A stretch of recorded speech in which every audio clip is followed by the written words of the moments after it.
तो महामहिम द्रौपदी मुर्मू। और अब मैं रुख करना चाहूंगी मेरी सहयोगी शिरीन का, जो न्यूज रूम में मौजूद है, हमें आंकड़ा बताएंगी।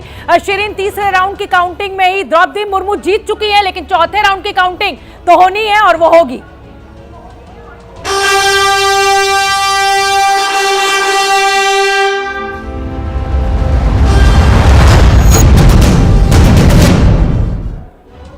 तो देखिए, जीत के लिए जिस आंकड़े की जरूरत थी द्रौपदी मुर्मू को, वो तीसरे राउंड में साफ हो गया है और वो आंकड़ा द्रौपदी मुर्मू के खाते में आ गया है और इसी के साथ वो चुनाव जीत गई हैं। हालांकि अभी औपचारिक ऐलान के लिए थोड़ा इंतजार करना होगा, लेकिन तस्वीर पूरी तरीके से कैसे साफ है ये आंकड़े आपको बताएंगे। यहां देखिए, द्रौपदी मुर्मू के साथ 5,77,000 यहां पर जो इसका आंकड़ा है ये दिखाई दे रहा है कि किस तरीके से द्रौपदी मुर्मू के खाते में यहां पर जो वोट वैल्यू है, ये दोनों तरफ मेरे जो आप देख रहे हैं, ये द्रौपदी मुर्मू और यशवंत सिन्हा का वोट वैल्यू है जो दिखाई दे रहा है। और इसीलिए अब ये साफ तौर पर कहा जा सकता है, जिस जरूरी नंबर्स की जरूरत थी, जिस आंकड़े की जरूरत थी, जिस वोट वैल्यू की जरूरत थी, वो द्रौपदी मुर्मू के पास दिखाई दे रहा है इन आंकड़ों में साफ। और अब औपचारिक ऐलान का हम इंतजार कर रहे हैं। तस्वीर पहले से साफ थी, यशवंत सिन्हा जो यहां पर बहुत पीछे इन आंकड़ों के साथ दिखाई दे रहे हैं। और अभी हालांकि आगे जो है वो वोट वैल्यू का इंतजार करना होगा कि किस तरीके से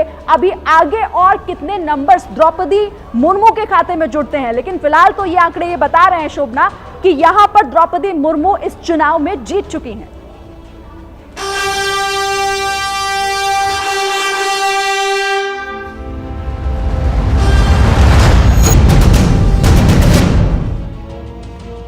तो तीसरे राउंड की गिनती पूरी हुई और तीसरे राउंड की गिनती के बाद ही यह साफ हो गया कि द्रौपदी मुर्मू चुनाव जीत गई हैं। लेकिन चौथे राउंड की काउंटिंग अभी चल रही है। ये सब कुछ औपचारिक ऐलान होना बचा हुआ है। विकास भदौरिया का मैं रुख करना चाहूंगी। विकास भदौरिया, आंकड़े आपके सामने है, साफ है, द्रौपदी मुर्मू राष्ट्रपति बनने जा रही है, लेकिन क्रॉस वोटिंग को लेकर भी सवाल बनता है। एकता तो विपक्ष की पहले ही तार तार थी और इस क्रॉस वोटिंग के चलते भी कहा जा सकता है कि एकता पे ही सवाल है। जीत तो मुर्मू की तय थी ही पहले से।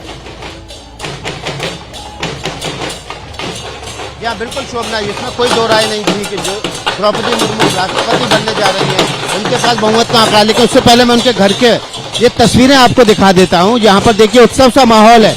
अलग अलग राज्यों के अलग अलग आदिवासी कलाकार अपने अपने स्थानीय लोक नृत्य के साथ यहाँ पर जबरदस्त उत्सव सा माहौल बनाए हुए हैं। और जब ये खबर सामने आई है कि 51% वोट शेयर लेकर वो आगे चल रही हैं, अब उनकी जीत सुनिश्चित है, तो ये उत्सव सा माहौल जो देखते ही बनता है। यहाँ पर ढोल नगाड़ों तुरई की थाप पर, मंजीरों की थाप पर ये कलाकार लगातार नृत्य कर रहे हैं। लेकिन इस बीच जो राजनीति से जुड़ी खबर है वो ये है कि यहाँ पर जबरदस्त क्रॉस वोटिंग हुई है जो द्रौपदी मुर्मू के समर्थन में।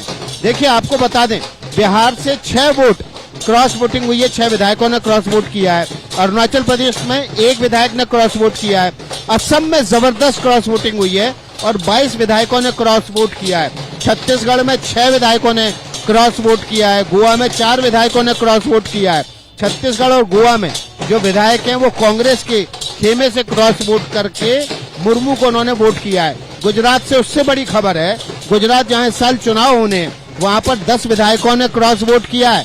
और हमने उस दिन भी खबर चलाई थी कि 7 से 8 कांग्रेस के विधायक मुर्मू के समर्थन में क्रॉस वोट कर सकते हैं।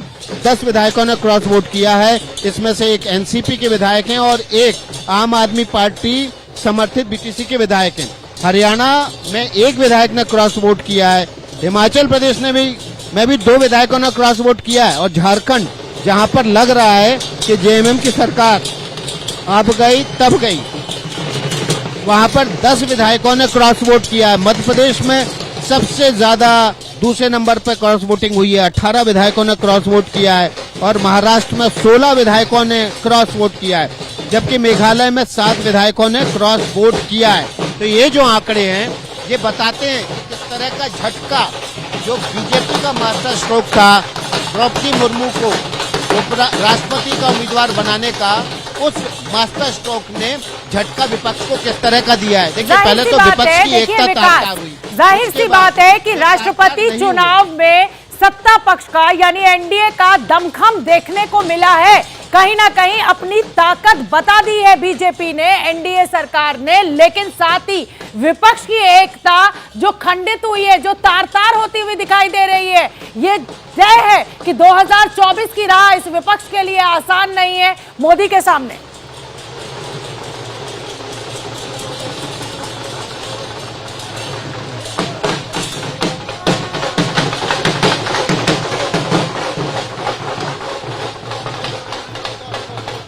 विकास, क्या आपको मेरी आवाज मिल रही है?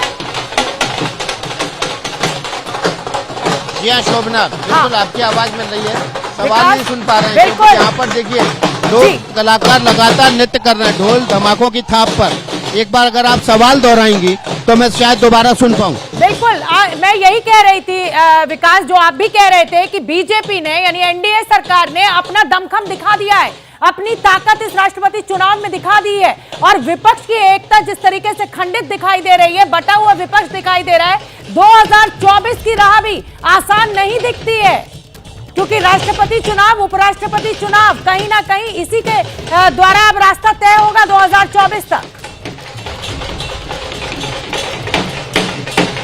ये देखिए, हालांकि लोकसभा चुनाव में क्या होगा ये तो बहुत लंबा वक्त है, कोई आज से नहीं प्रेडिक्ट कर सकता। और यहाँ पर जो वोटिंग होती है वो सीधे नहीं होती, डायरेक्ट नहीं होती है, और ऐसी सूरत में कई बार ऐसा हुआ है राष्ट्रपति के चुनाव के इतिहास में, उपराष्ट्रपति चुनाव के इतिहास में, क्षेत्र के आधार पर, जाति के आधार पर, बिरादरी के आधार पर सांसदों और विधायकों ने क्रॉस वोट किया है, और क्रॉस वोटिंग की वजह से कई बार विपक्ष को शर्मिंदगी का सामना करना पड़ा है। लेकिन चूंकि इस चुनाव में कोई भी विप नहीं होती है, इसलिए ऐसी सूरत में इसका कोई बड़ा खामियाजा विपक्ष को नहीं उठाना पड़ता है, लेकिन शर्मिंदगी जरूर उठानी पड़ती है कि वो अपने घर के ही लोगों को नहीं सवार के रख पाए, उनको नहीं विकास, इकट्ठा मैं रख कुछ पाए। और कह रही हूँ और मैं विपक्षी एकता की बात कर रही थी आने वाले चुनावों को लेकर। लेकिन चलिए अब मैं आपसे ये जानना चाहूंगी कि प्रधानमंत्री नरेंद्र मोदी कब पहुंचेंगे मुर्मू के घर बधाई देने के लिए?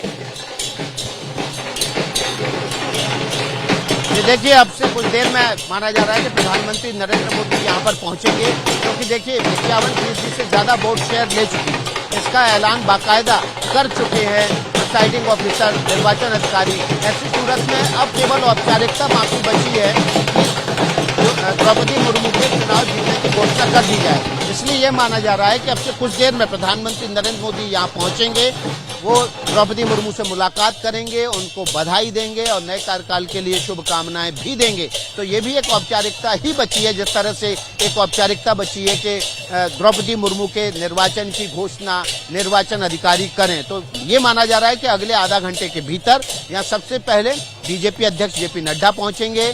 वो जब प्रधानमंत्री आएंगे तो उनको यहाँ पर रिसीव करेंगे, और उसके बाद वो दोनों जाकर द्रौपदी मुर्मू को उनकी जीत की बधाई देंगे और नए कार्यकाल के लिए शुभकामनाएं देंगे। 25 तारीख को शपथ ग्रहण समारोह होना है। विकास, मैं आपका रुख करूंगी, आऊंगी आपके पास। नीरज पांडे का रुख करना भी बेहद जरूरी है। लगातार जश्न की तस्वीरें नीरज पांडे हम तक पहुंचा रहे हैं। नीरज पांडे, क्या कार्यक्रम प्रधानमंत्री नरेंद्र मोदी का रहने वाला है? उनको तो दोपहर में पहुंचना था, फिर शाम 7:30 बजे हुआ वो कार्यक्रम, और अब क्योंकि औपचारिक ऐलान अभी तक नहीं हुआ है, चौथे राउंड की काउंटिंग चल रही है।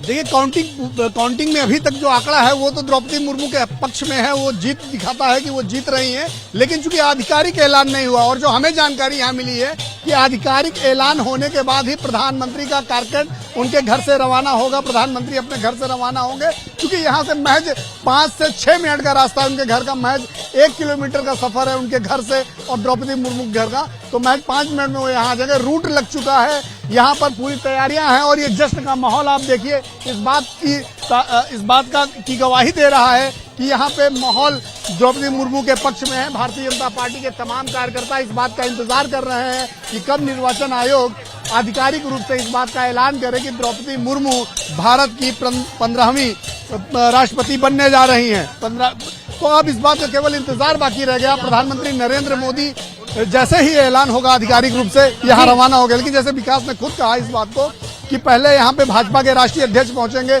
जो प्रधानमंत्री को रिसीव भी करेंगे, और उसके बाद प्रधानमंत्री अंदर जाएंगे। चूंकि हम जहाँ पे खड़े हैं ये वो लॉन है, वो एरिया है जो ठीक घर के बाहर का एरिया है। और आपको देखिए ये जो कलाकार डांस कर रहे हैं ठीक इसके पीछे वो दरवाजा है जहां से इस घर के लिए अंदर जाने का रास्ता है। तमाम केंद्रीय मंत्री धर्मेंद्र प्रधान, गजेंद्र सिंह शेखावत, कई नेता भारतीय जनता पार्टी के वो यहाँ पे मौजूद हैं, व्यवस्थाएं देख रहे हैं, इंतजार कर रहे हैं कि कब आधिकारिक ऐलान हो, प्रधानमंत्री नरेंद्र मोदी आए और औपचारिक रूप से बधाई देकर भारत के 15वें राष्ट्रपति को शुभकामना दें। तो ये केवल औपचारिकता बाकी रह गई है और बहुत सारे जो कार्यक्रम बाकी हैं इसके बाद, क्योंकि मिलना है, लोगों को आना है, जाना है। और मुझे लगता है कि आज रात में 10-11 बजे तक ये मिलने जुलने और शुभकामना देने का काम जारी रहेगा। जी, जैसे ही घड़ी का काटा दोपहर 2:30 पे आए, बबीता जी का दिल सास बहू साजिश के लिए मचल जाए। और ये है इनकी बहू, पूरे दिन ऑफिस की टेंशन हो जाए गॉन जब ये करें अपना फेवरेट शो फ्री टाइम पे ऑन। इनकी तरह आप भी देखें अपना फेवरेट शो अपने टाइम पर और डाउनलोड कीजिए एबीपी लाइव ऐप अपने स्मार्ट टीवी पर।